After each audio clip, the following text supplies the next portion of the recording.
Let me tell you a very sad story about Mr. and Mrs. Gilson. On a cold winter night of 1877, Mr. and Mrs. Gilson were on their way home from a long night out with their friends. And on that cold winter night, there was actually a big storm. On that cold winter night, the water level was much higher than what you currently see right now. With a substantially higher water level in combination with the ice, it made transportation much more dangerous.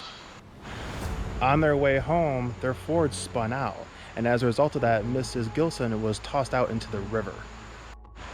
And then shortly after that, Mr. Gilson's horse slipped and fell, taking Mr. Gilson down in the process.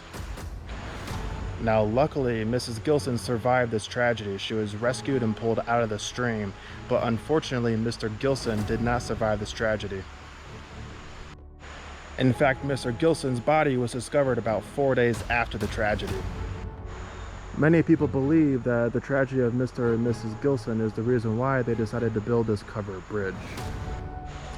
Legend says that Mr. Gilson's spirit is the one that haunts this bridge.